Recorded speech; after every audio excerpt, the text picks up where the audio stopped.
Mga Lodi, don't skip ads po tayo. Maraming salamat sa patuloy ninyong pagsuporta. Paki-like and share naman dyan mga Lodi. At sa mga gustong mag-donate sa ating GCash or regular na load, mag-comment lang po tayo. Para patuloy tayong makapag-upload ng mga bagong kabanata. Marami pong salamat. Subaybayan natin ang kwento ng isang kabataang nangarap para sa kanyang mga mahal sa buhay. Mula sa pinakamahina tungo sa pinakamalakas. Alamin natin ang kwento ng kanyang buhay. Kabanata 1851 hanggang Kabanata 1860. Kabanata 1851. Si Hansen ay interesado sa mga painting na iyon. Patuloy siyang tumitingin sa mga ito na nabighani sa paglalarawan ng mga rebate bilang mga alipin. Ngunit sa mga painting, hindi nakita ni Hansen kung anong mga nilalang ang nag-alipin sa kanila. Ang karwahe at ang mga Panginoong alipin na nasa loob nito ay nababalot ng maliwanag na liwanag. Kaya't hindi mo makikilala ang mga nilalang na nasa loob nito. Ikaw, buksan mo ang pinto. Itinuro ni Kapitan Wood ang isa sa mga baron habang nagsasalita siya. Pasensya na, biglang lumuhad ang baron na iyon, itinapat ang kanyang mukha sa lupa at nagsimulang magkawtaw. Napakasigla niya itong ginawa, kaya nagsimula ng damyugo ang kanyang noo. Katsa! Pinutol ni Kapitan Wood ang ulo ng baron at walang emosyong nagsalita sa isa pang baron. Ikaw! Ngayon, ikaw naman ang magbubukas ng pinto. Nanginginig ang mga binti ng baron. Hindi siya nagmakaawa tulad ng naunang baron. Sa halip, dahan-dahan siyang lumapit sa pinto ng palasyo. Ang kanyang nanginginig na mga binti ay dinala siya ng mas malapit at mas malapit sa pinto, at nang malapit na siya, inilahad niya ang kanyang nanginginig na mga kamay. Nang walang lakas, itinulak niya ito. Hindi gumalaw ang pinto. Gamitin mo ang lakas mo. Sigaw ni Kapitan Wood. Malakas na itinulak ng baron ang pinto, ngunit wala pa ring nangyari. Viscount ng malalim na asul, paano nakapasok si Earl Kyren? Tanong ni Kapitan Wood kay Viscount ng malalim na asul. Si Viscount ng malalim na asul, mula nang bumalik siya sa lugar na ito, ay mukhang namumutla. Nanginginig ang kanyang mga labi habang sinusubukan niyang magsalita, na nagsasabi, itinulak lang niya ang pinto at bumukas ito. Wala siyang ginawang espesyal. Wala siyang ginawa. Halika na, tao. Isipin mo ng mabuti, mahinahong hiniling ni Kapitan Wood. Ang buong katawan ni Viscount ng malalim na asul ay nanginginig ng husto. Ang kanyang ekspresyon sa mukha ay sumisigaw ng katotohanan na may itinatago siya. At sa loob, tuwing naiisip niya ito, gusto niyang mahimatay at bumagsak sa lupa. Sa tingin ko alam ko kung ano ang nangyari, sabi ni Gu Qingcheng na may buntong hininga. Ginamit niya ang boses na maririnig lang ni Hansen at Xi Jinping. Tumango si Hansen. Alam niya kung ano ang iniisip niya, ngunit masyadong malupit ito. Ano ba ang nangyayari? Masyadong tamad si Xi Jinping para isipin ito, kaya tahimik niyang hiniling sa kanila na ipaliwanag ito. Sabi ni Gu Qingcheng, kung hindi ako nagkakamali, nagdala si Earl Kyren ng higit pa sa Viscount ng malalim na asul. Maaaring may 6 na ordinaryong rebate. Ayaw tanggapin ni Xi Jinping ang kanyang sinasabi, ngunit matalino siya. Naiintindihan niya at sinasabi mo bang sinadya ni Earl Kyren na dalhin ang mga ordinaryong rebate para sa isang kadahilanan? Ang tanging gamit lang nila ay ang pagbubukas ng pintong ito. Ibig bang sabihin na si Viscount ng malalim na asul ay isang uri ng susi o sakripisyo? Iyon ang dahilan, malamig na sabi ni Gu Qingcheng. Alam ito ni Gu Qingcheng, ngunit hindi rin bobo si Kapitan Wood. Tinitigan niya si Viscount ng malalim na asul at sinabi, kung sasabihin mo sa akin ang totoo, hahayaan kitang mabuhay. Kung magsisinungaling ka, magiging sakripisyo ka. Mas lalong nanginginig ang katawan ni Viscount ng malalim na asul. Sa nanginginig na boses, sinabi niya, kailangan namin ang dugo ng 4 na rebate para mabuksan ang pintong ito. Nang sabihin iyon ni Viscount ng malalim na asul, nagulat ang mga baron ng rebate. Agad silang nagtangkang tumakas. Bukod sa kanila, sina Kapitan Wood at Blacksteel lang ang rebate. Alam ng lahat kung ano ang mangyayari sa kanila ngayon. Ngunit hindi tinignan ni Kapitan Wood ang mga baron ng rebate na tumatakas. Ginawa ito para sa kanya ng 4 na marquis. Mabilis silang gumalaw para mahuli ang mga tumatakas na baron. Pagkatapos, ang 4 na nahuling rebate ay itinapon sa harap ng pinto ng palasyo. Paano natin gagawin ito? Nakita ni Kapitan Wood na nanginginig ng husto si Viscount ng malalim na asul. Si Viscount ng malalim na asul, gamit ang kanyang nanginginig pa ring boses, ay nagsabi, patulugin silang nakaluhod sa harap ng gate at pagkatapos ay putulin ang kanilang mga ulo. Dapat masipsip ng gate ang kanilang dugo. Ginoo, tulungan mo ako. Tang na, lalabanan kita. Nagmakaawa ang apat na rebate para sa kanilang buhay. Ang iba ay nagalit. Ang ilan sa kanila ay nagnanais na magpakamatay. Ngunit kahit anong gusto nilang gawin, hindi sila makagalaw. Naglabas ng kapangyarihan si Kapitan Wood bago pa man maigalaw ng alinman sa kanila ang kanilang mga daliri. Nakaluhod na sila ngayon sa harap ng pinto. Huwag mo akong patayin. Tao ako ni Night River King. Sigaw ng isang baron ng rebate. Nang sumigaw siya, ang tatlong iba pang baron ay nagsimulang sumigaw din. Lahat sila ay kilala sa isang antas. Ngunit hindi pinansin ni Kapitan Wood ang kanilang mga pakiusap. Kinuha niya ang takot na si Viscount ng malalim na asul at dinala siya sa harap ng pinto. Pinatuhod niya siya kasama ang apat na baron.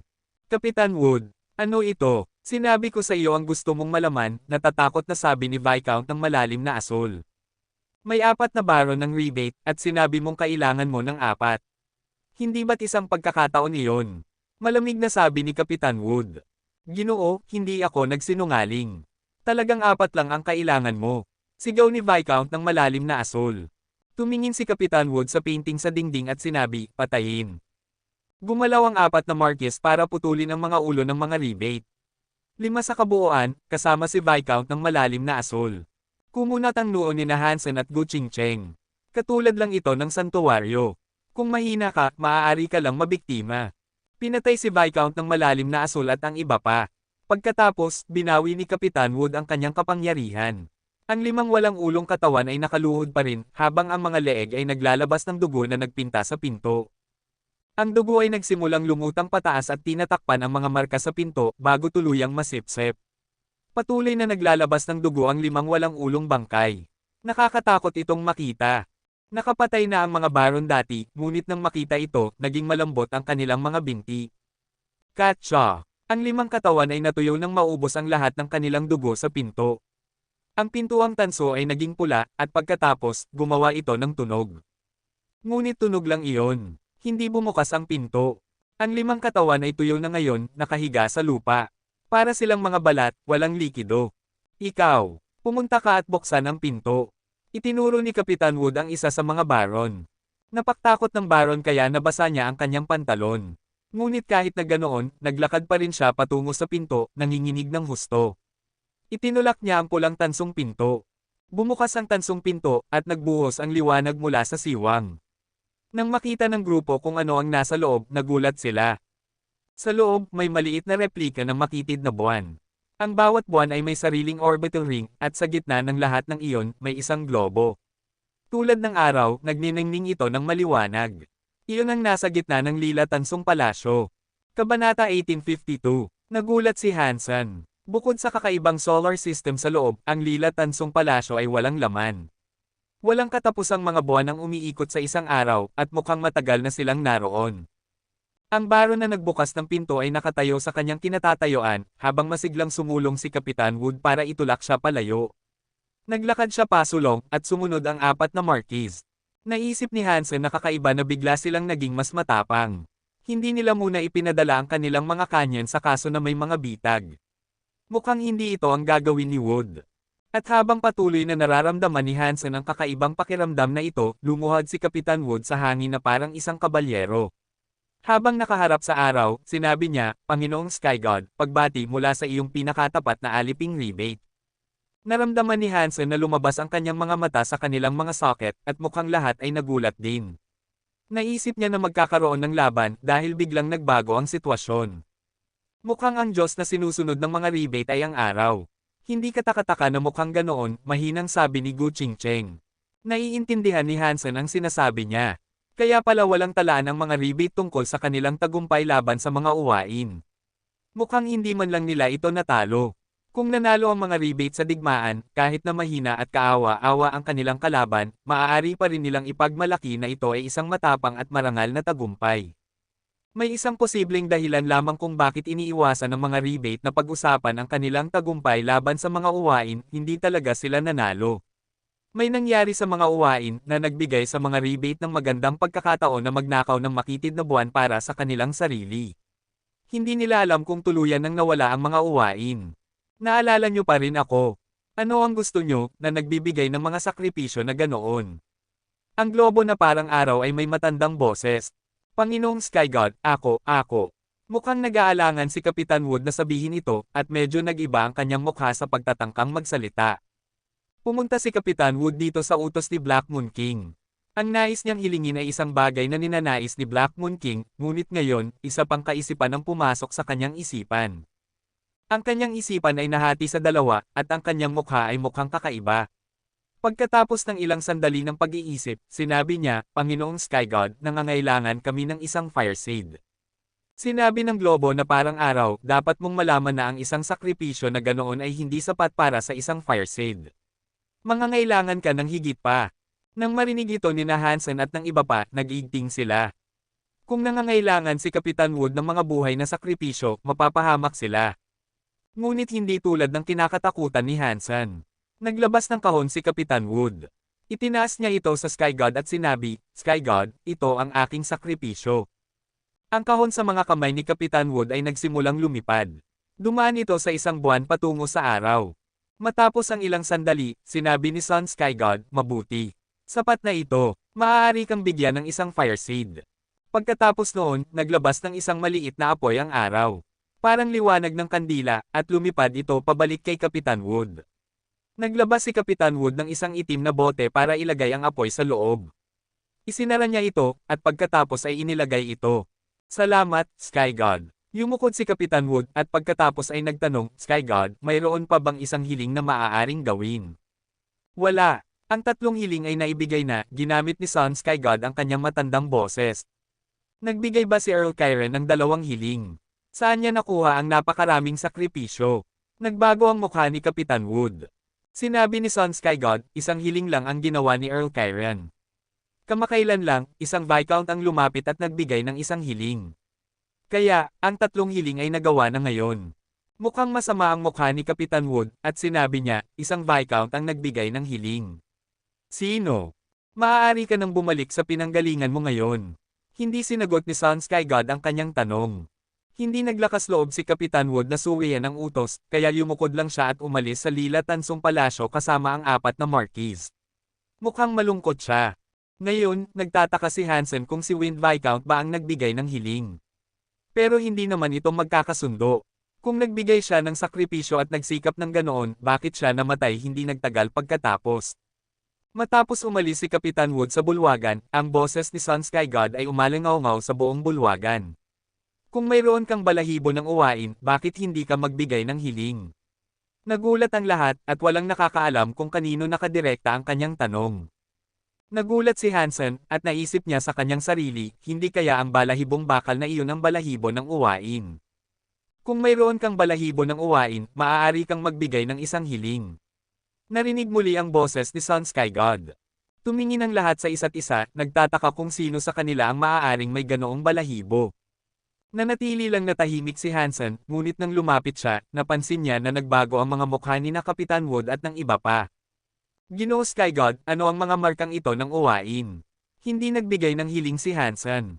Nagtanong lang siya bago ang lahat. Sumagot si Sun Sky God, nagbigay ng hiling si Earl Kyren na magpalaki ng isang uwain.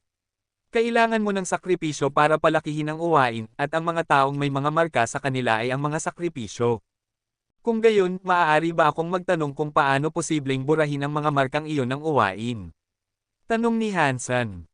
Mukhang may kinikiling din si Sun Sky God kay Hansen, at sinagot niya siya muli. Hindi mo kailangang burahin ang mga ito. Kapag ipinanganak ang uwain, mawawala ang mga marka. Ang mga marka ay hindi magdudulot ng pinsala sa mga taong mayroon nito. Sa katunayan, ang mga mayroon nito ay bibigyan ng dugo ng uwain. Gagawin silang mas malakas. Ngayon, naiintindihan na ni Hansen kung bakit napakabait ni Sky God at handang sagutin ang mga tanong. Ngunit kailangan pa ring magtanong si Hansen. Kung gayon, paano ko maipapanganak ang uwain sa paraang hindi mamamatay ang mga sakripisyo? Makakahanap ka ng higit pang mga sakripisyo.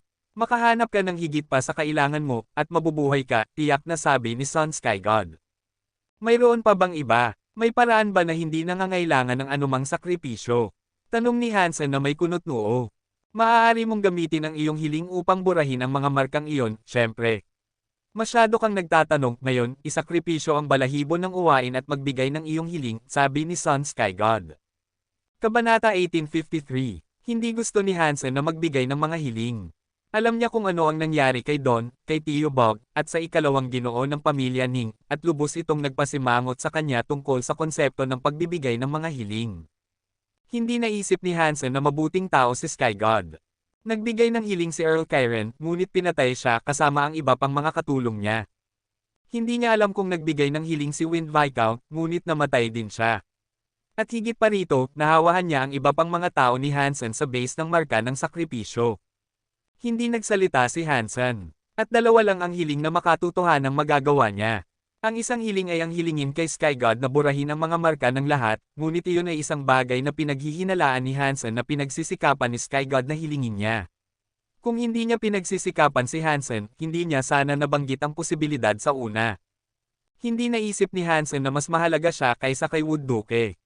Ngunit mas marami ang sinabi ni Sky God kay Hansen, kaya medyo halata na may gusto si Sky God sa kanya. Hindi magagawa ni Hansen ang hiling na ito. Kahit na matanggal ang mga marka ng lahat, naroon pa rin ang itlog. Ang impeksyon, sa isang paraan, ay magpapatuloy. At higit pa rito, isa lang ang balahibo ng uwain na mayroon si Hansen. Maaari rin siyang humiling na ipanganak ang uwain ng hindi nangangailangan ng sakripisyo. Ayon sa sinabi ni Sky God sa kanya, kung ipanganak ang uwain, ang mga marka ay magiging walang silbi. Ang mga taong mayroon nito ay hindi masasaktan, at kung sakali, ang mga minarkahan ay makikinabang lang. Ngunit hindi masisiguro ni Hansen na totoo ito dahil lang sinabi ito ni Sky God. Maaaring isa lang itong paraan para lokohin siya ni Sky God. Kung totoo ito, naroon ang buong usapin ng pag-iisip kung ano ang gagawin kapag ipinanganak na ang uwain. Nangangailangan ito ng isang malaking sakripisyo para sa kapanganakan nito, kaya ang mga Diyos lang ang nakakaalam kung gaano karami ang kakailanganin nito sa paglaki nito.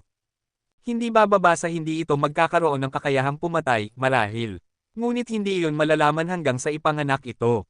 Maaaring mas nakakatakot ito kapag ipinanganak na kaysa noong nasa itlog pa ito. Ang mga hiling na ganoon ay tila masyadong mapanganib para kay Hansen. Ngunit ang pilak na Zoro, si Xi Jinping, at si Gu Qingcheng ay may marka. Kung hindi niya ito aayusin sa lalong madaling panahon, maaaring mamatay ang lahat dito. Magbigay ka ng iyong hiling. Muli, umalangaw-ngaw ang boses ni Sun Sky God sa buong bulwagan. Ngunit hindi pa inilabas ni Hansen ang balahibong bakal. Nagtanong lang siya, Panginoong Sky God, mayroon pa bang iba na katulad mo, na makapagbibigay ng hiling sa pamamagitan ng mga sakripisyo? Wala itong kinalaman sa iyong hiling, sabi ni Sun Sky God. Wala itong kinalaman sa aking hiling, ngunit may ilang kaibigan ako na nagbigay ng hiling sa isang tinatawag na Diyos. Maaaring natupad ang kanilang mga pangarap, ngunit sa huli, ang kanilang mga buhay ay naging kahabag-habag. Natatakot akong maging katulad nila. Ayaw kong magbigay ng hiling at makitang hindi ko ito magagawa, dahan-dahang sabi ni Hansen. Hindi ako ganoong uri ng Diyos, sabi ni Sun Sky God. Kaya, sinasabi mo bang may iba pang mga Diyos na katulad mo? Nagningning ang mga mata ni Hansen. Matagal na niyang hinahanap ang Diyos na iyon, ngunit hindi pa siya nakakakuha ng kahit isang bakas. Hindi niya inaasahan na makakahanap siya ng isa dito. Hindi mo maihahambing ang mga peking Diyos na iyon sa isang tulad ko, naiinis na sabi ni Sun Sky God. Ngayon alam na ni Hansen na may iba pang mga Diyos. At ngayon gusto na ring malaman ni Hansen ang impormasyon tungkol sa mga Diyos na alam ni Sky God, at kung isa sa kanila ang Diyos na nakasalamuhan ng ikapitong koponan. Gusto pang magtanong ni Hansen, ngunit sinabi ni Sun Sky God, magpapahinga na ako. Ibigay mo sa akin ang iyong balahibo at magbigay ng hiling ngayon, o maghintay ng isa pang 1,000 taon. Pinapalagay ko ang alok. Iisipin ko ito, at marahil ay magbibigay ako ng hiling sa loob ng 1,000 taon, sabi ni Hansen, at pagkatapos ay sinubukang lumabas sa Lila Tansong Palasyo. Nang pumasok siya sa palasyo, nanatili siya malapit sa pinto. Hindi siya pumasok ng masyadong malayo, kaya naisip niya na mabilis siyang makatatakas kung may masamang mangyari. Ngunit ngayon napansin ni Hansen na minamaliit niya si Sky God. Habang sinusubukan niyang maabot ang pinto, biglang nagmukhang napakalayo ng pinto. Hindi niya ito maabot. Ikaw ay isang maliit na nilalang na hindi hihigit sa isang langgam. Saan mo ba naisip na ikaw ay naruroon? Hindi ka basta-basta makakapasok at makakalabas. Magbigay ka ng iyong hiling gamit ang iyong balahibo, o ay padadala kita sa impyerno. Magdurusa ka magpakailanman, tandaan mo ang aking mga salita. Medyo naiinis na tunog ni Sun Sky God. Sinabi ko sa iyo na wala akong gustong hilingin, tugon ni Hansen. Kung gayon, isipin mo ito, dito mismo, ngayon din. Malamig na sabi ni Sun Sky God, ngunit magmadali ka. Maaaring mamatay ka bago ka makapagbigay ng hiling. Kumunat ang noo ni Hansen, hindi niya maintindihan ang ibig sabihin ni Sky God. Ngunit hindi nagtagal, naunawaan niya. Mabilis na lumaki ang mga daliri at buhok ni Hansen. Nagsimula siyang magpalaki ng mahabang balbas habang nangyari ang isang bagay sa kanyang balat. Bumilis ang oras. Nagbago ang mukha ni Hansen. Nagulat si Woodduke at lahat ng iba pa. Ang pagkontrol sa oras ay talagang isang bagay na magagawa lang ng isang Diyos. Tumingin si Hansen sa kanyang katawan. Sa bilis ng kanyang pagtanda, ang kanyang ilang daang taong buhay ay matatapos sa loob ng ilang oras. Ako si Sky God. Magagawa ko ang lahat kung iyon ang gusto ko. Malamig na tunog ni Sky God. Ngunit mukhang hindi siya nagpapakita. Karaniwan na ito para sa kanya. Kung gayon, bakit hindi mo nalang kunin ang balahibo? Bakit kailangan kong magbigay ng sakripisyo? Tumataas na ang edad ng katawan ni Hansen, ngunit hindi pa siya natatakot. May kapangyarihan si Hansen sa espasyo at oras. Kahit na hindi siya kasing lakas ni Sky God, hindi siya mabluff ni Sky God. Nang magsalita si Hansen, tumahimik si Sky God at hindi na nagsalita pa. Patuloy na tumatanda ang katawan ni Hansen. Umabot na ang kanyang buhok sa kanyang mga paa, at ang kanyang balbas ay umabot na sa lupa. Higit sa lahat, gusto niyang umalis sa bulwagan. Ngunit kahit sa pinakamabilis na bilis, hindi niya maabot ang pinto. Laging isang hakbang ang layo nito sa kanya. Matandang Han, papunta na ako. Sigaw ni Exi Chingking, na gustong sumugod sa bulwagan. Wala siyang pakialam kung may Diyos sa loob o wala. Inilabas ni Gu Qingcheng ang kanyang espada na nagngangalang Pure. Inihanda niya ang kanyang sarili para tulungan sina Exi Chingking at Hansen. Huwag kang papasok. Alam ko kung ano ang gagawin. Pinigilan ng sigaw ni Hansen si Exi Chingking na pumasok. Kabanata 1854. Huminto si Exi Chingking malapit lang sa pasukan at nagsalita ng malakas kay Hansen. Talaga bang may paraan ka? Kung wala, kukunin kita dyan. Huwag kang mag-alala. May paraan ako, kalmadong sabi ni Hansen. Hansen, ibigay mo sa kanya ang iyong sakripisyo at magbigay ng hiling. Gusto mo bang mamatay? Galit na sabi ni Kapitan Wood. Siya ang iyong Diyos, rebate. Hindi siya ang Diyos ng mga kristal. Sino ang nagsabi na kailangan kong magbigay ng hiling sa kanya? Pinagtatawanan ni Hansen ang sitwasyon. Mukhang ayaw mo talagang mabuhay. Mukhang malungkot si Kapitan Wood. Wala siyang pakialam kung gusto mabuhay o mamatay si Hansen, ngunit nasa planet Eclipse siya. Kung basta na lang mamatay si Hansen doon, sa ilalim ng kanyang pangangasiwa, hindi niya maipaliwanag ng maayos kay Reyna kung ano ang nangyari. Sky God, hindi ako magbibigay ng hiling. At hindi ko ibibigay ang balahibo. Kahit napatayin mo ako o pahirapan mo ako, hindi mo ito makukuha. Kaya, sige, ibigay mo sa akin ang kaya mo, sabi ni Hansen, at nagpatuloy sa paglalakad patungo sa pinto. Hindi nagsalita si Sun Sky God. Ngunit mabilis na tumatanda ang katawan ni Hansen. Kumunat ang kanyang mukha, at pumuti ang kanyang buhok. Kahit na ayaw mong gamitin ang balahibo ng uwain para iligtas ang iyong mga tao, hindi ka ba interesado sa isang bagay para sa iyong sarili? Paano ang kawalang kamatayan? Kung magbibigay ka ng hiling, maaari kang mabuhay magpakailanman. O maaari kang maging hari ng isang lupain kung iyon ang gusto mo. Maaari kitang bigyan ng anumang gusto mo, dito mismo, ngayon din. Sa wakas, sinira ni Sun Sky God ang kanyang katahimikan. Hindi sumagot si Hansen. Nagpatuloy siya sa paglalakad palayo. Hindi siya makalabas, kaya nagpatuloy lang siya. May namatay bang mahal mo? Kung magbibigay ka ng hiling, maaari ko silang ibalik para sa iyo. Nag-alok pa si Sun Sky God, nakikita ang patuloy na kawalan ng interes ni Hansen. Ngunit hindi siya sinagot ni Hansen. Nagpatuloy lang siya sa paglalakad, na parang hindi niya narinig ang anumang bagay. Kung gusto mong maging ganap na Panginoon ng makitid na buwan, kailangan mo lang hilingin sa akin. Ang mga alok ni Sun Sky God ay nagiging mas malaki habang tumatagal.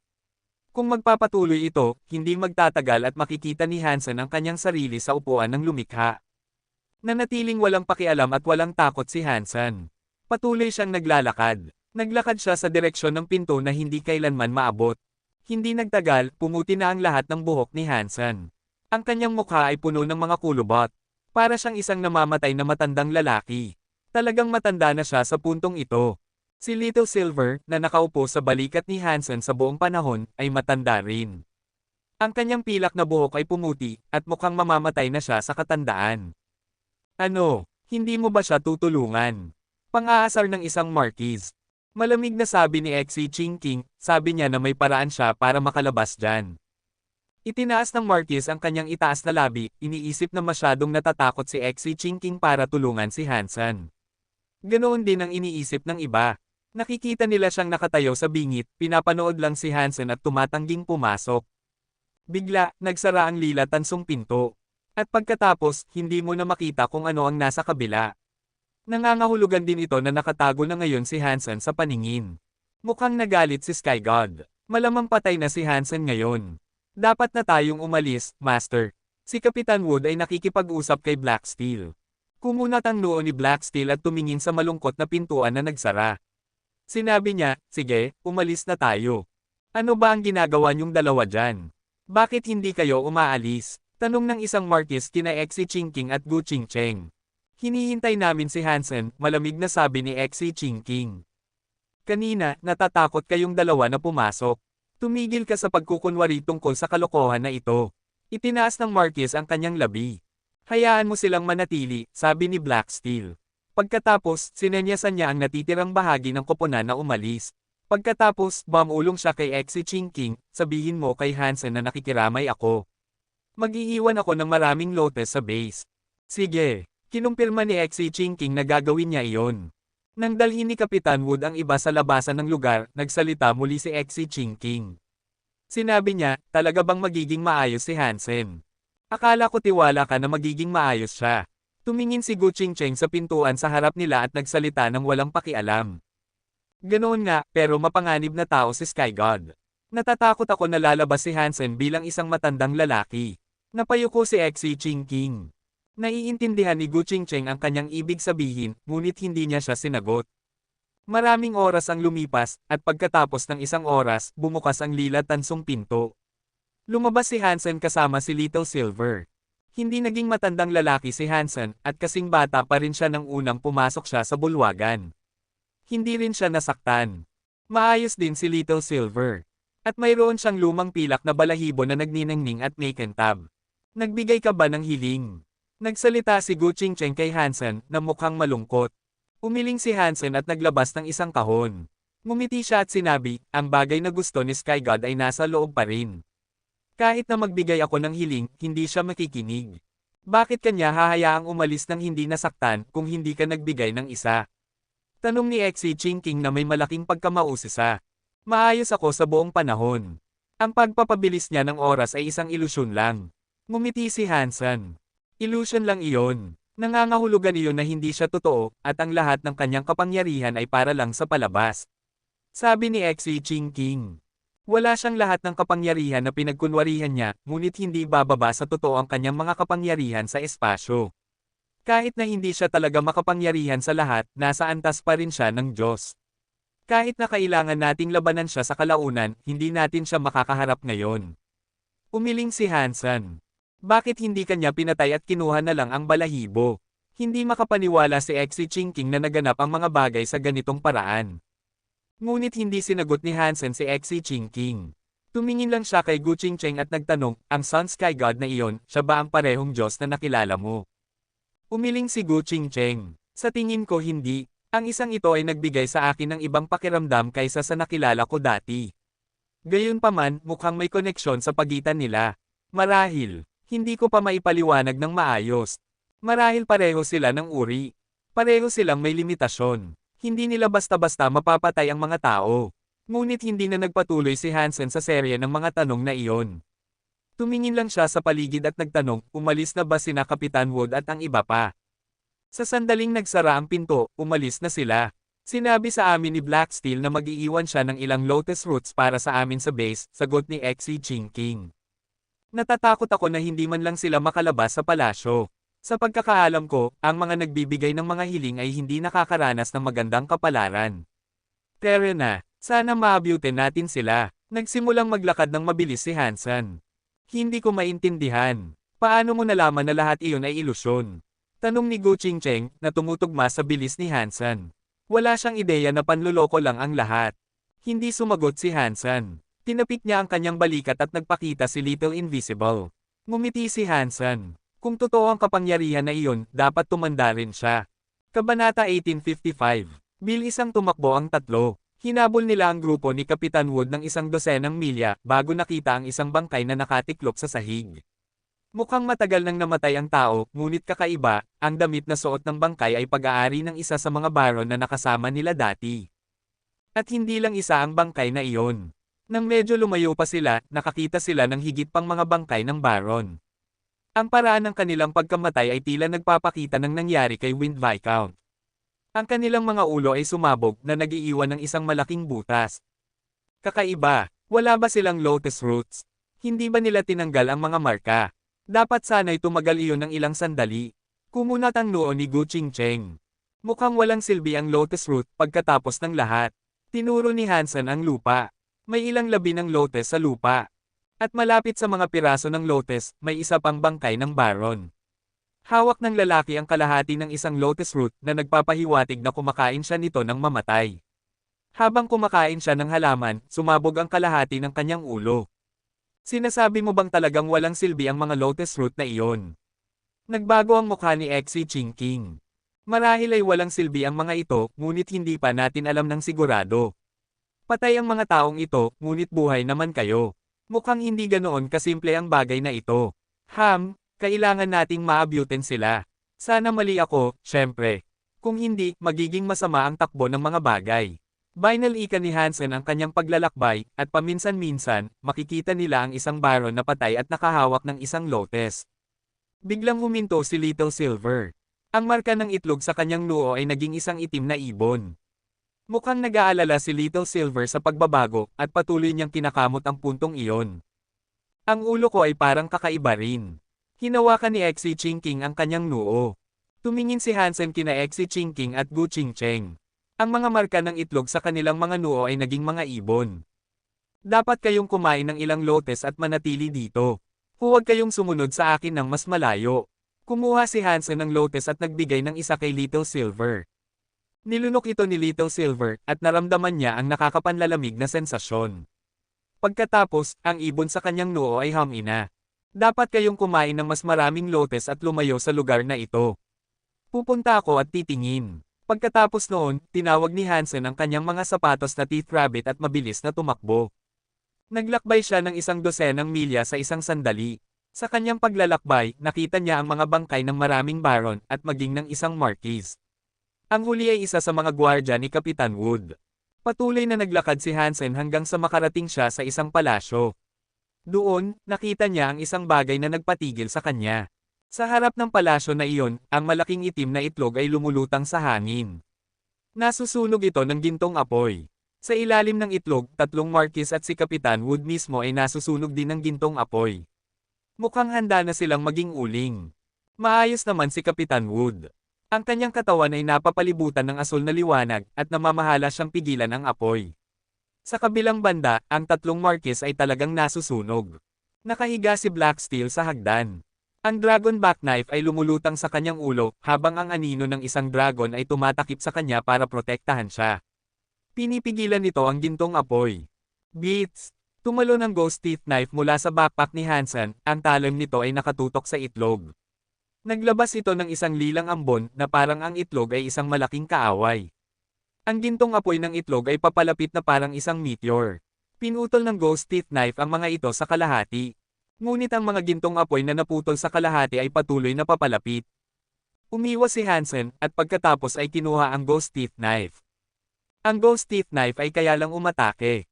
Hindi ito gaanong magaling sa depensa, kaya hindi ito magagamit ni Hansen para harangin. Malayo ito sa dragon back knife na kasalukuyang nakatuon sa pagprotekta kay Black Steel. Ano ba ang nangyayari? Tanong ni Hansen, habang umiiwas sa higit pang apoy. Suot niya ang kanyang mga sapatos na teeth rabbit, kaya napakabilis niya. Hindi siya masunog ng apoy. Nang makita ni Kapitan Wood si Hansen na hindi namatay o nagtamo ng permanenteng pinsala mula sa kanyang pananatili sa bulwagan na iyon, labis siyang nagulat. Ngunit hindi siya masyadong nag-isip tungkol sa bagay na iyon dahil sa kasalukuyang mga pangyayari. Kaya, sinabi lang niya, patayin ang dugo ng uwain at huwag itong hayaang makatakas. Kung hindi, tayong lahat ay mamamatay. Pagkatapos, sumigaw si Black Steel kay Hansen na sip-sip ng itlog ang fire seed ni Sky God. Ang kapangyarihan ng apoy nito ay malupit at malakas, dapat kang tumakas. Sumisigaw si Wood Duke. Sa huli, hindi na niya napigilan ang apoy, at nagsimulang mag-init at kumulo ang kanyang balat. Hindi interesado si Hansen sa pagliligtas kay Kapitan Wood, ngunit may marka sina Little Silver at ang iba pa.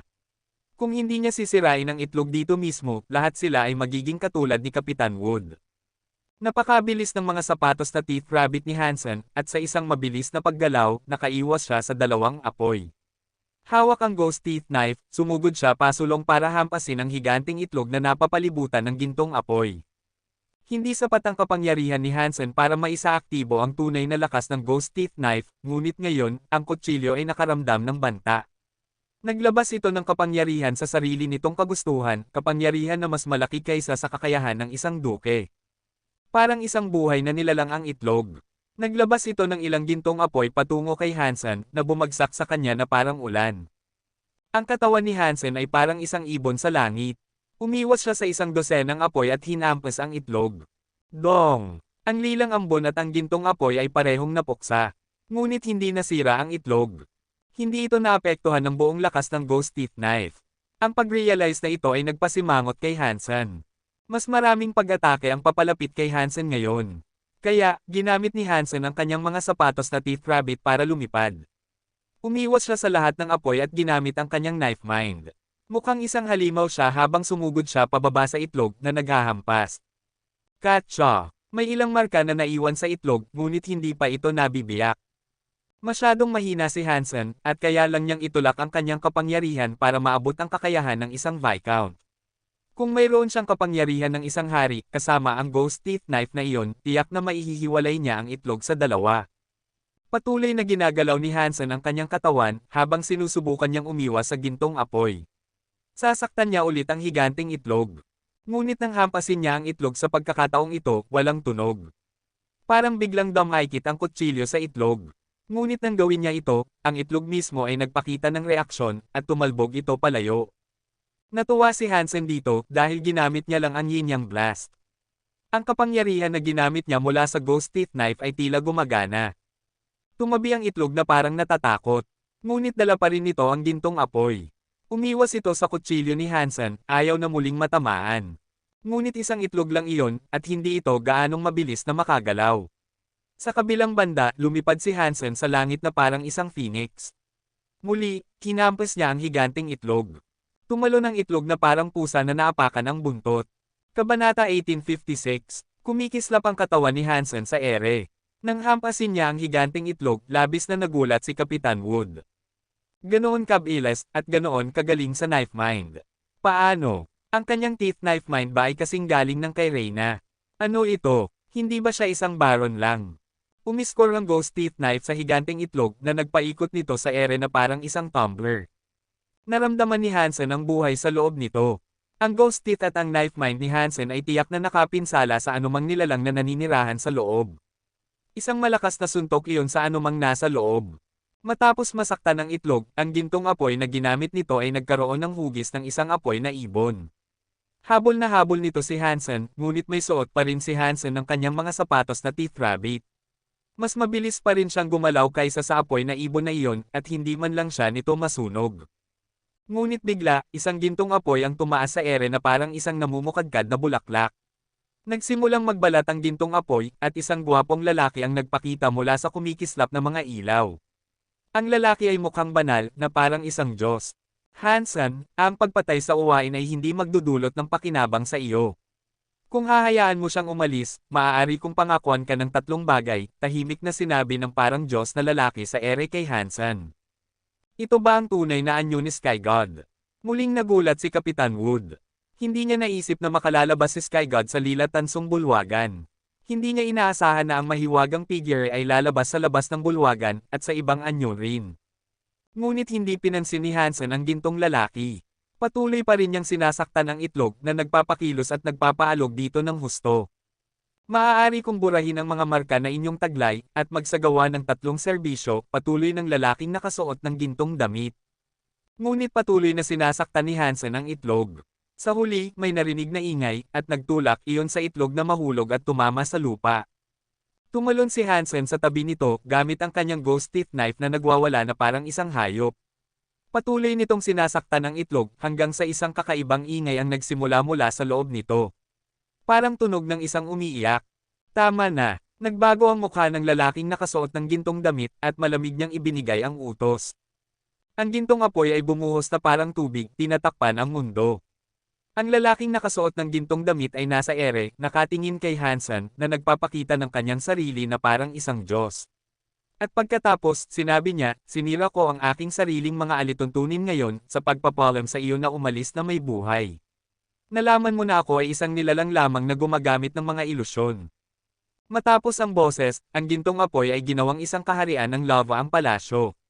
Ang gintong apoy ay naging isang napakalaking nilalang habang ang mga dragon na gawa sa apoy ay sumugod sa ere sa paligid nila. Parang ang buong mundo ay nasa panig ng lalaking iyon. Gamit ang pagpapakita ng kapangyarihan na iyon, gusto agad ni Wood Duke na yumukod sa gintong lalaki. Ngunit matapang na tumayo si Hansen, hindi siya pinapansin. Patuloy niyang sinasaktan ang itlog na nagpapalakas sa tunog ng pag-iyak. Nagsisimulang magkaroon ng mga bitek ang itlog. Galit na ang lalaking nakasuot ng gintong damit sa puntong ito, at narinig ng dragon at mga hayop na apoy ang kanyang galit. Tumakbo sila patungo kay Hansen, sinisindihan ang atmosfera ng lahat ng uri ng apoy. Si Hansen ay parang isang langgam sa harap ng isang baha. Mukhang walang problema ang mga napakalaking apoy na iyon sa pagsira sa kanya. Marami sa mga apoy na hayop na iyon ang sumigaw kay Hansen, gamit ang mga dila ng apoy na humahampas sa ere. Halos makuha na nila si Hansen. Ngunit sa halip, tumama sila sa lupa at natunaw ang lupa mismo. Ngunit hindi pa rin nagpakita ng pag-aalala si Hansen sa kanila, at patuloy niyang sinasaktan ang itlog. Mas malakas na ang ingay ng itlog ngayon, at mas maraming bitek ang nagsimulang lumitaw sa anyo nito. Labis na nagulat sina Kapitan Wood at Black Steel habang nasaksihan ang lahat ng ito. Mahirap paniwalaan na nakayanan ni Hansen ang kabaliwan sa paligid niya at patuloy na inaatake ang itlog. Ang isang duke na tulad ni Kapitan Wood ay naging isang nanginginig na gulo sa sahig kung siya ay nahaharap sa ganoong natatanging presyon. Paano kita mapapahinto? Ang mga mata ng parang Diyos na lalaki ay nasusunog sa apoy. Lubos na nabaluktot ang kanyang mukha. Ngunit ang sagot na natanggap niya ay ibinigay ng ghost teeth knife. Kumikilos si Hansen na parang hindi niya alam ang lahat maliban sa kanyang kaaway. Mahigpit na hawak ang kutsilyo, patuloy niyang sinasaktan ang itlog. Sa huli, hindi na kinaya ng itim na itlog ang lakas, at malalim itong nabitak. Isang katas na parang lava ang nagsimulang tumulo mula sa bitek. Hansen, kung sasaktan mo pa ang bagay na ito, hahayaan kong magdusa ang iyong buong lahi. Sigaw ng lalaking nakasuot ng gintong damit. Katsa! Muli, ang kutsilyo lang at ang tunog ng nabibiyak na itlog ang sumagot sa kanya. Ang itlog ay nagdurusa na may higit pang mga bitek ngayon. Ang lilang ambon ng talim ay tumama sa itlog habang ang isang gintong katas ay nagsimulang damaloy na parang dugo. Ako, si Haring Jun, nanunumpa sa Diyos, babawasan ko ang iyong buong lahi sa kanilang mga unang araw ng mga patpat at bato. Ang buong katalinuhan ng iyong lahi ay babawasan sa isang antas na hahayaan ka lang kumain ng karne, sabi ni Haring Jun. Ang buong bundok ay nagsimulang gumalaw at umalaw gamit ang ingay ng parang kulog. Ang mga ulap ay nabuo sa langit at umiikot ang mga ito habang nagbubuhos ng ulan ng dugo. Parang nasagot na ang kanyang panata. Maraming kulog, parang isang parusang hampas mula sa isang dakilang Diyos. Ang mga ilog ng dugo na nabubuo, kasama ang mga gintong apoy, ay nagparamdam sa bundok na parang resulta ng isang paparating na katapusan ng mundo. Isang kidlat ang sumabog sa tabi ni Hansen. Ang mga hayop na apoy ay sumigaw sa kanyang mga tainga, ngunit kahit na ganoon, hindi nagpakita si Hansen ng pag-aalala. Walang pag-aalinlangan, ang kanyang pagkakahawak sa kanyang kutsilyo ay nanatiling matatag. Paghampas ng paghampas, ang ghost teeth knife ay sinaktan ng itlog na parang baliw. Ang itlog ay puno ng mga marka, at nadagdagan ang daloy ng katas na parang lava. Lahat ito ay nasa lahat ng dako, kasama ang lilang ambon. Medyo nakakatakot. Sina Exi Chingking, Gu Chingcheng, at Little Silver ay may marka sa kanilang mga ulo. Si Little Angel sa base ay maaaring mayroon din nito. At ang parang Diyos na figure na nagpakilala sa kanyang sarili bilang Haring Jun ay hindi mukhang mapagkakatiwalaan. Lahat ng nilalang na nagbigay ng hiling sa kanya ay nakaranas ng isang kakilakilabot na wakas. Ang tanging paraan upang burahin ang marka ngayon, naisip ni Hansen, ay ang sirain ang itlog ng uwain. Walang ibang paraan. Alam ni Hansen na si Haring Jungod ay limitado ng isang uri ng kapangyarihan, at iyon ang dahilan kung bakit hindi siya direktang makakalaban ng makapangyarihang nilalang. Gayunpaman, naniniwala si Hansen na ang ginagawa niya ngayon ay magbubunga ng pinakamahusay na resulta. Ang kulog na hugis dragon ay sumabog sa tabi ni Hansen. Binasa ng ulan ng dugo si Hansen. Ang mga apoy na hayop at ang mga sigaw ni Haring Jun ay parang mga sumpa na inaawit mula sa mga hukay ng impyerno. Ngunit sa kabila ng lahat ng iyon, walang makapipigil sa ghost teeth knife ni Hansen. Katsa! Pagkatapos ng isang hindi kilalang bilang ng mga paghampas, ang itlog ay nabitak na basag sa mga piraso. Ang mga katas na parang lava ay umagos na binabaha ang paligid nito. Kabanata 1857. Sa loob ng basag na itlog, may isang uwain na walang balahibo. Isang malalim na sugat ang tumawid sa katawan nito na naglalabas ng lilang usok. Nakabukas ng bahagya ang mga mata ng uwain, ngunit halos mga siwang lang. Mukhang galit ito, ngunit tila nagdurusa ito sa loob ng katas na parang lava. At habang tila hindi ito makatayo, sumugod ito pasulong ng may bilis ng kidlat. Mabilis itong lumapit kay Hansen na naghahangad na kagatin siya gamit ang bibig na napapalibutan ng apoy. Ang ghost teeth knife ay mukhang galit din na may lilang ambon. Hindi na kailangang i-activate ito ni Hansen dahil gumalaw ang talon para sa kanya. Parang isang gutom na demonyo, at wala nang iba pang gusto kundi pumatay. Hindi pa lubos na nabuo ang uwain. Walang balahibo sa katawan nito, at malubha itong nasugatan. May dugo na nakadikit sa karamihan ng balat nito. Lumapit ang kutsilyo sa uwain at pinutol ito na nag-iiwan ng sugat sa laman nito. Ngunit ang buong lakas ng isang ghost teeth knife na klase ng hari ay nag-iwan lang ng gasgas dito. Patuloy na gumalaw si Hansen na ibinabato ang kanyang talon sa uwain habang naglalakad siya. Maliit pa rin ito, at bahagyang nakabukas lang ang mga mata nito.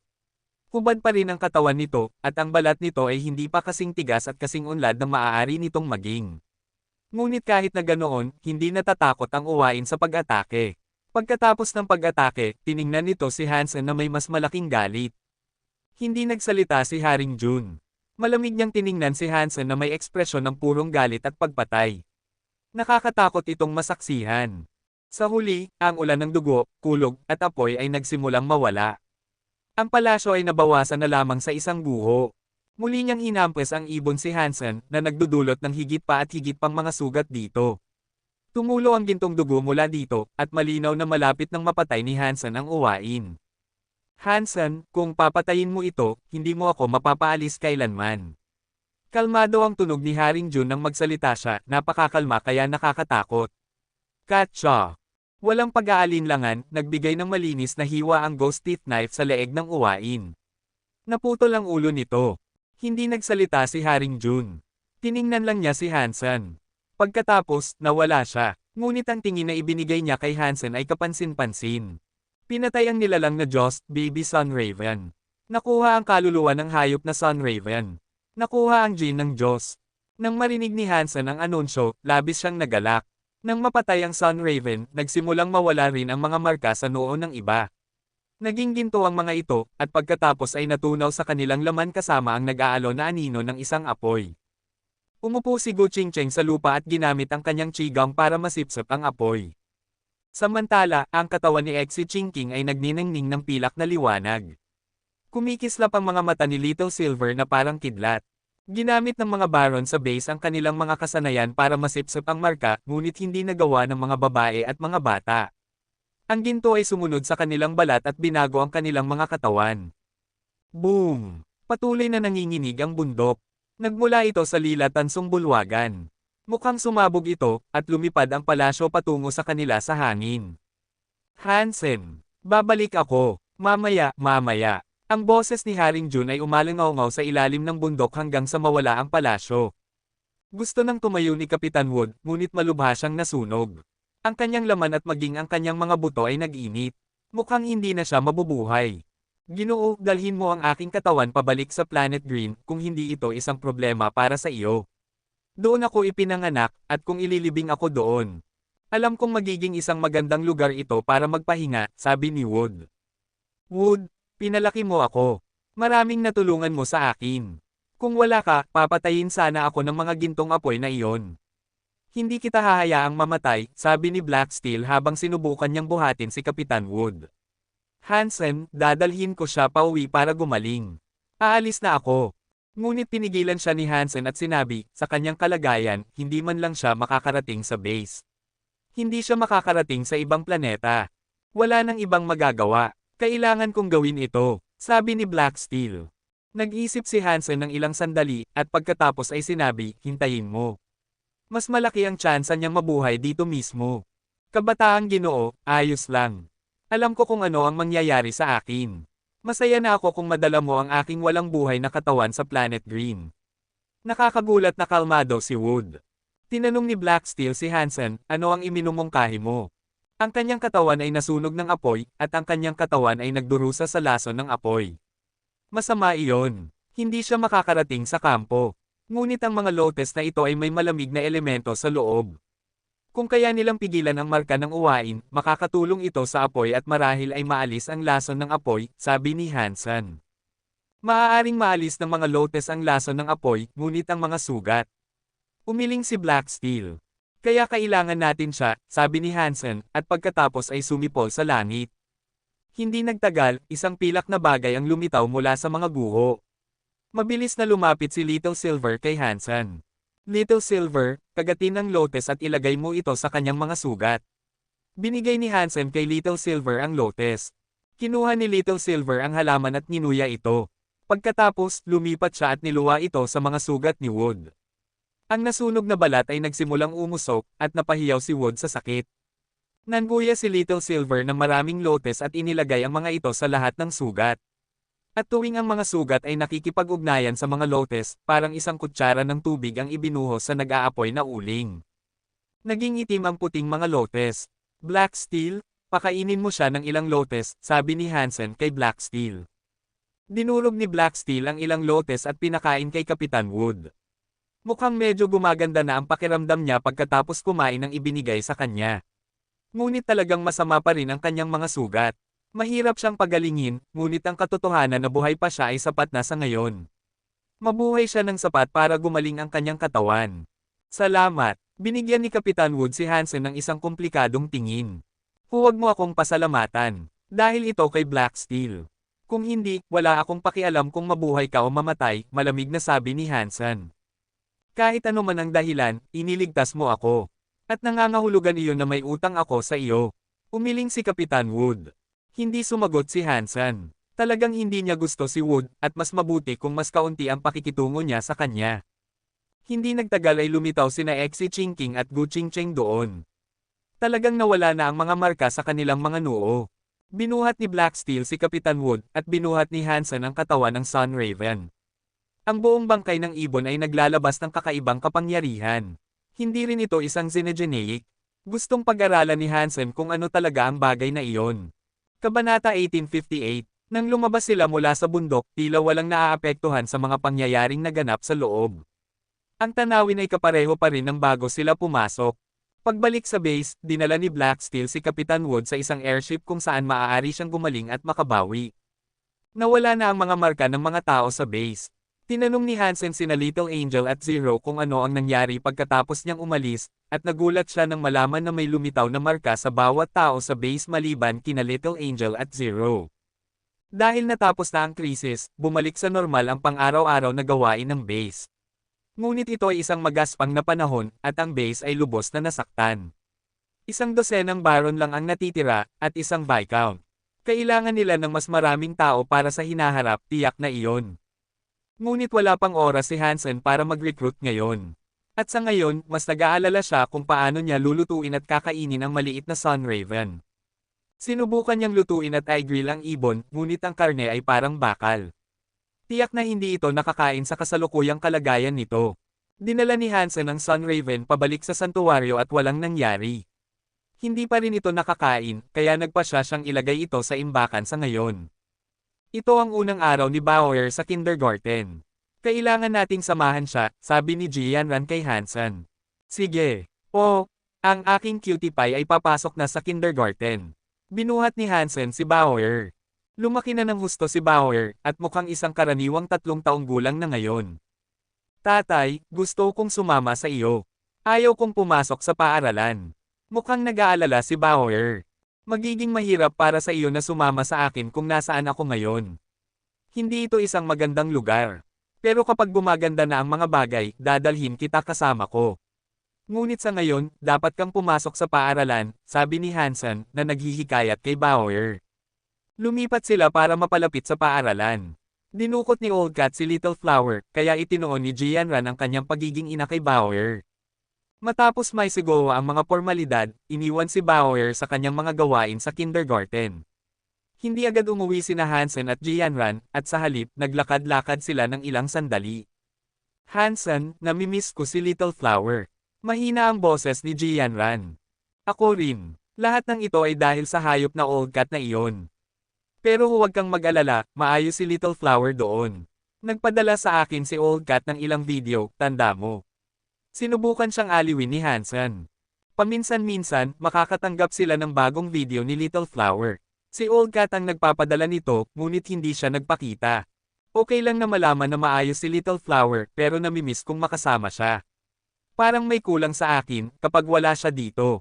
Malungkot pa rin si Jianran. Uuwi ko si Little Flower at babalatan ko ang Old Cat na iyon, sa sandaling kaya ko na. Nagnalit ang mga ngipin ni Hansen habang sinasabi niya iyon. Binago ni Hansen ang kanyang tono at sinabi, paano kung gumawa tayo ng isang maliit na Little Flower?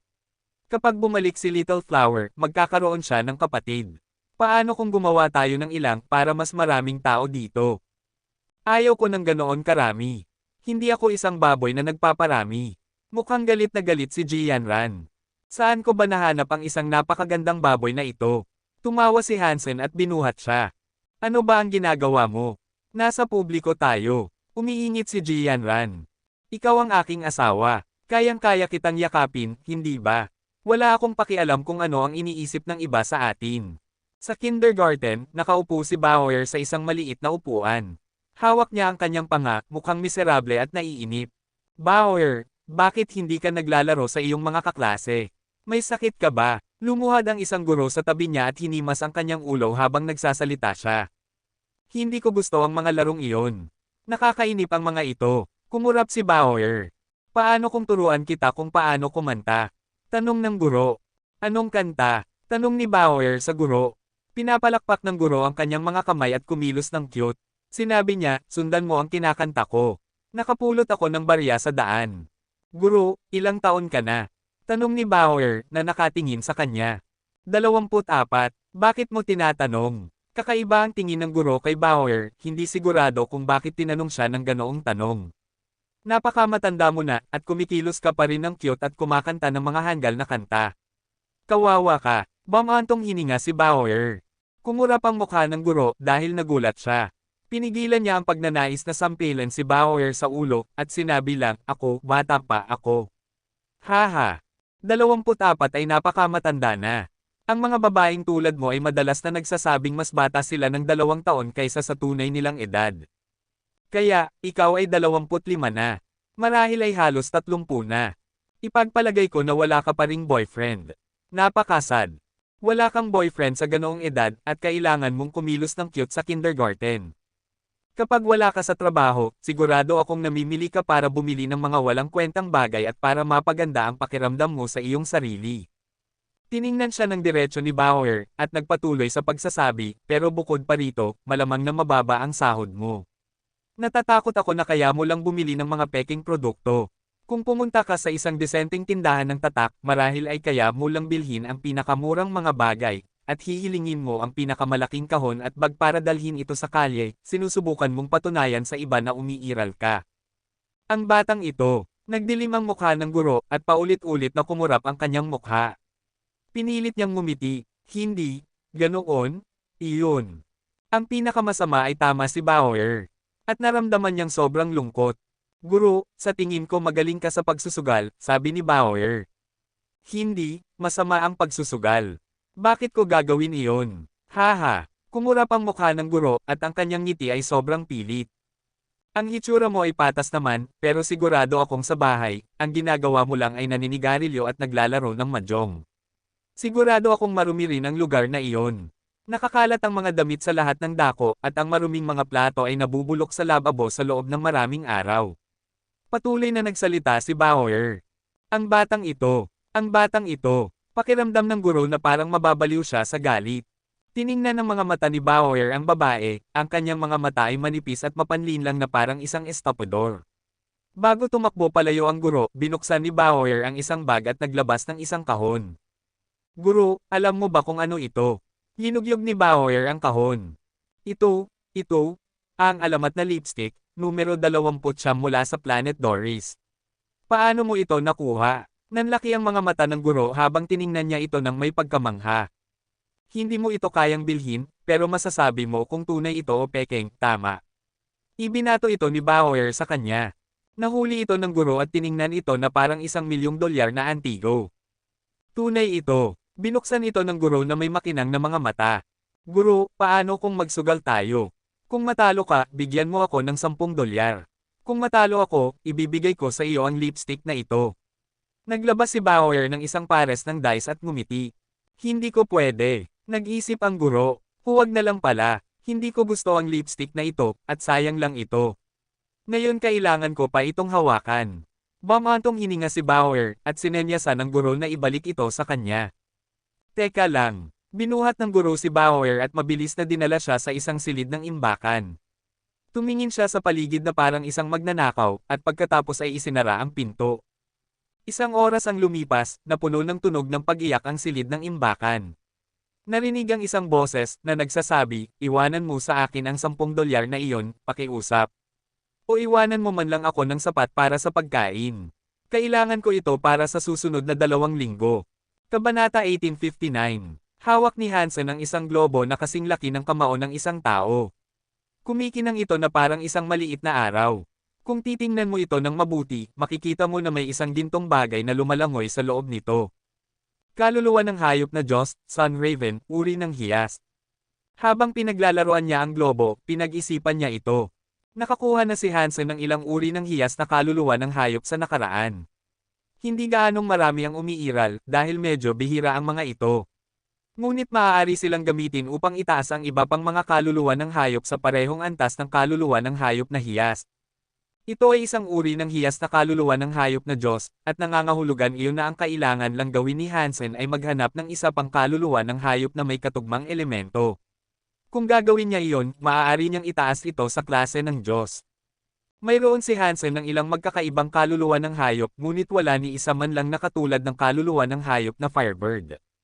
Nangangahulugan iyon na hindi niya magagamit ang uri ng hiyas na kaluluwa ng hayop na Diyos sa puntong ito sa oras. Ibinalik ito ni Hansen sa kanyang dagat ng kaluluwa, at pagkatapos ay tiningnan niya ang ledger para sa base. Dahil sa kakulangan ng tao sa base, hindi sila nakagawa ng marami, ngunit may isang napakagandang bagay na nangyari kaagad pagkatapos malutas ang krisis. Isang batang babae na may ordinaryong Geno armor ay nagkaroon ng pangalawang ebolusyon. Naging baron siya. Nahulaan ni Gu Qingcheng na maaaring may kinalaman ito sa gintong marka ng uwain. Marahil ang enerhiya na natunaw sa kanilang mga katawan ang nag-udyok sa pangalawang ebolusyon. Ang Geno armament na natanggap niya ay isang uri ng apoy. Kung ang gintong marka ng uwain ay maaaring magpalaki ng mga tao, nangangahulugan ba na lahat ng mga babae at mga bata na ito ay maaaring maging xenogenics o nobles? Habang pinag-iisipan ni Hansen ang kaisipang iyon, napagtanto niyang masaya siya tungkol dito. Anumang nobles na maipalaki niya ay maaaring maging tapat na hukbo ni Hansen, at mas magiging kumpiyansa siya sa paggamit sa kanila. Siyempre, nakasalalay pa rin ito sa kung kailan sila lahat ay maaaring maging nobles. Tanging sina Blacksteel at Kapitan Wood lang ang nakakaalam ng mga pangyayaring naganap sa palasyo ng uwain. Maraming araw na ang nakalipas mula noon, at wala pa ring nakakaalam. Tila pinigilan ng lahat ng nakaligtas ang balita. Hindi naman gaanong mahalaga, kahit na lumabas ang balita. Mas kaunti ang mga nobles sa base ngayon, at mas madali para sa kanya na pamahalaan ang mga bagay. Nagbigay din ito kay Hansen ng mas maraming oras para magsanay at manggaso ng xenogeneics. Kahit na ganoon, hindi pa rin siya nakaka-level up at naging Viscount. Hansen, kumusta na ang iyong mga kasanayan? Nang matapos magsanay si Hisha, sa wakas ay tinawagan niya si Hansen. Maayos naman ang mga bagay, sagot ni Hansen. Nang marinig iyon ni Hisha, ngumiti siya. Nasa likuran niya si Icebird, ngunit hindi siya nagsalita. Dahil sinabi sa kanya ni Hisha na suriin ang kasalukuyang sitwasyon ni Hansen, alam niyang nawalan siya ng maraming baron at viscounts. Palaging nag-iisa siyang nangangaso, at hindi siya nakatuon sa kanyang pagsasanay. Mabuti, papalapit na ang pista ng Diyos ng Buwan. Lahat ng mga elite at ang kanilang mga tagapagmana ay pupunta. Dapat mong isipin na sumama sa amin. Magkakaroon ng pagsubok, malamig na sabi ni Yisha. Pista ng Diyos ng Buwan. Tumingin si Hansen kay Yisha na medyo naguguluhan. Sinenyasan ni Yisha si Icebird na lumapit at magpaliwanag. Ang pista ng Diyos ng Buwan ay nangyayari tuwing 49 na taon. Ang mga rebate lang na ipinanganak sa loob ng 49 na taong iyon ang maaaring sumali. Dahil maraming dayuhan sa lipunan ng mga rebate, lalo na sa nakalipas na ilang siglo, pinapayagan din silang sumali.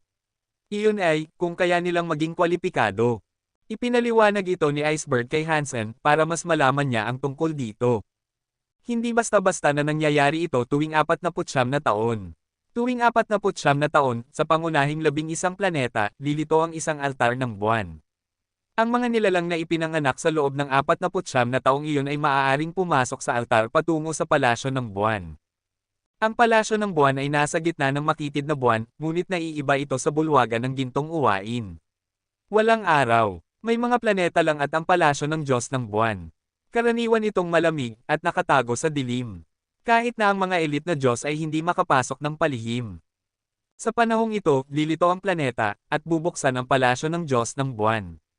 Ang sino mang makakadaan sa altar at makarating sa palasyo ay pagpapalain ng Diyos ng buwan.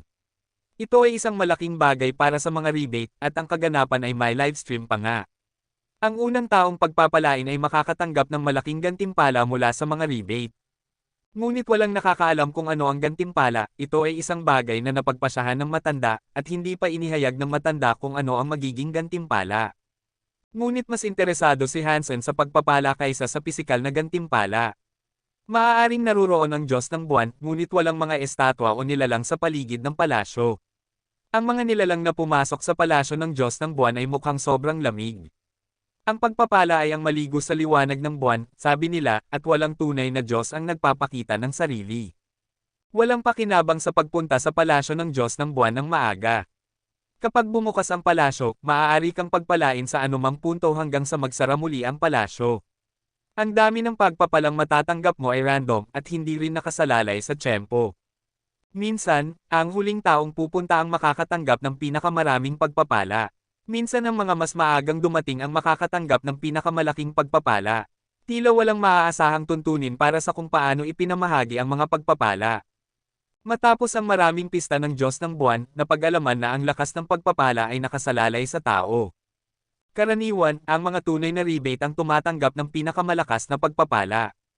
Bihirang magkaroon ng pagkakataong sumali ang mga dayuhan, at may isang medyo halatang bias.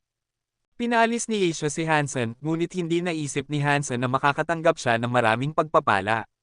Gusto lang niyang masaksihan ang mga bagong elite na lumilitaw tuwing 49 na taon. Sa pista, ang pagpapakita ng iyong kapangyarihan ay mas mahalaga kaysa sa pagkamit ng unang pwesto.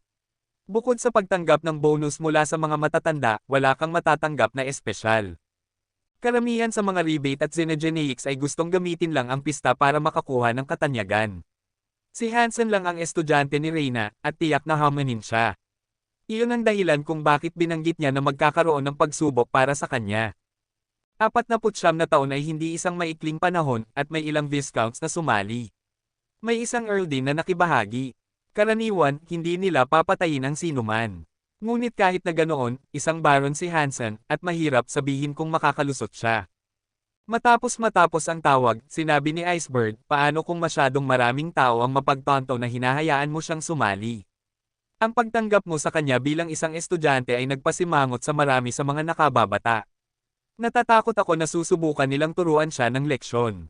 Mabuti para sa mga nakababata na makaranas ng kabiguan. Ngumiti si Yisha. Kabanata 1860. Wala nang kailangang ihanda si Hansen, kaya bumalik siya sa pangangaso ng Xenogeneics gaya ng dati niyang ginagawa.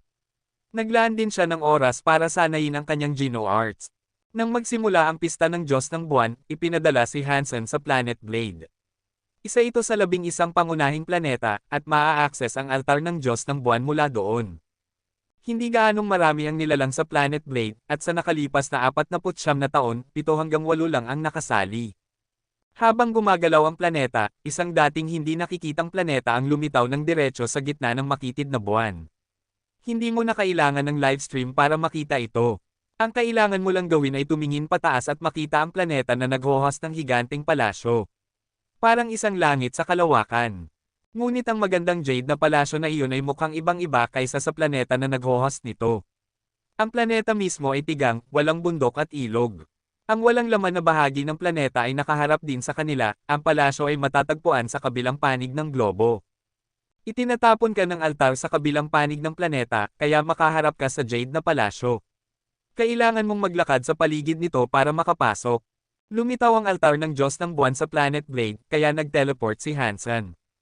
Hindi siya interesado sa pakikipaglaban sa mga tao dahil ang gusto lang niyang gawin ay makuha ang unang pwesto at makuha ang mga gantimpala na maaaring karapat-dapat sa kanya bilang resulta.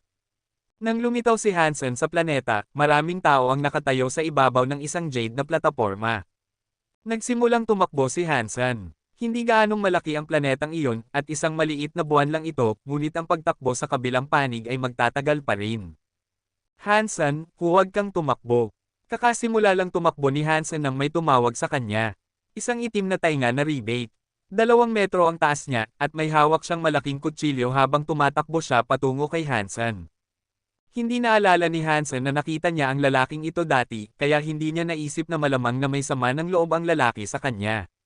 Bakit siya papunta kay Hansen? Matapos sumigaw ang lalaking itim ang tainga, lahat ay tumingin upang makita kung ano ang nangyayari. Bakit mo ako tinatawag? Tanong ni Hansen, habang patuloy siyang tumatakbo.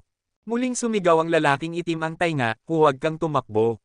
Ako si Night Giant God. Maglaban tayo at tingnan natin kung sino sa atin ang may mas magaling na kasanayan sa kutsilyo. Nang marinig ang sinabi, binilisan lang ni Hansen ang pagtakbo. Hindi niya pinansin ang lalaki. Baron lang ang lalaki, kaya walang saysay na makipaglaban.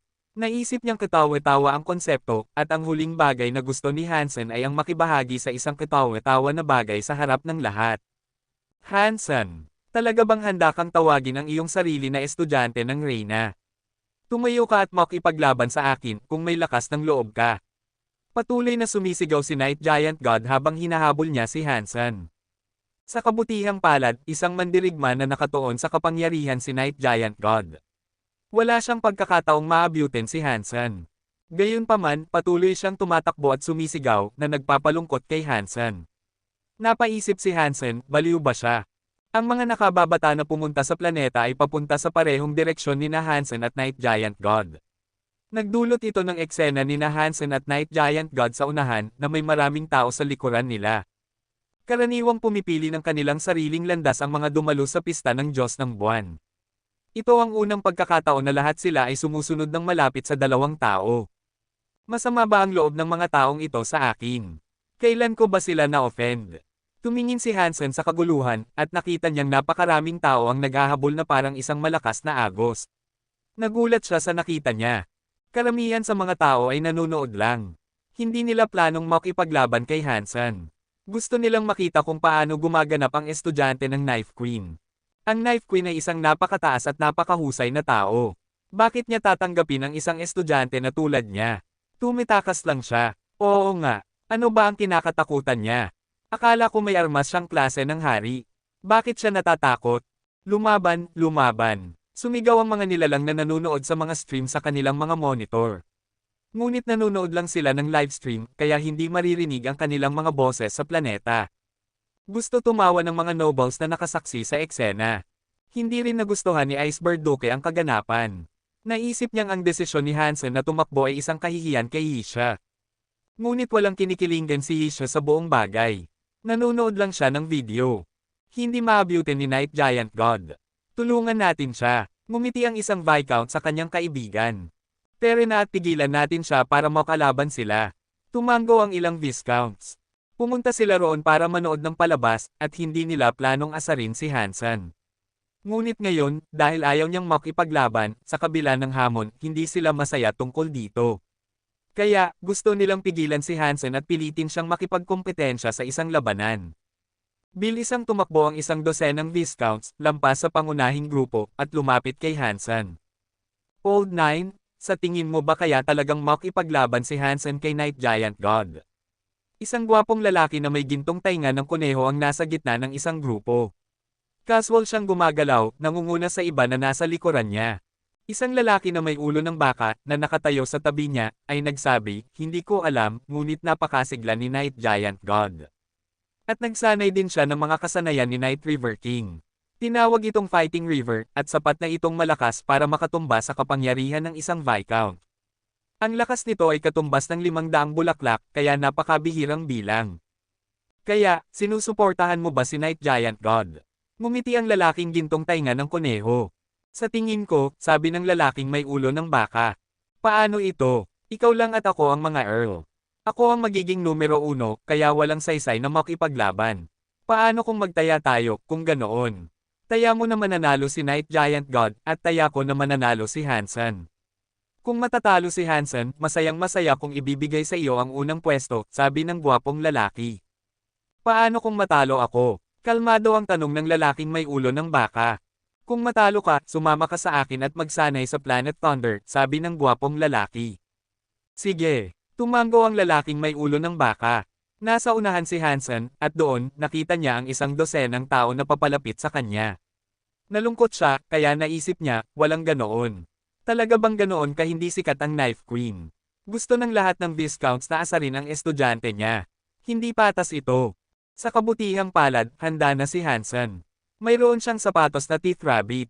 Hindi siya tumatakbo ng buong bilis, ngunit ngayon na papalapit na ang mga Viscounts, binilisan niya ng kaunti. Nagpasya si Hansen na makuha ang numero 1 pwesto, para makuha niya muna ang gantimpala.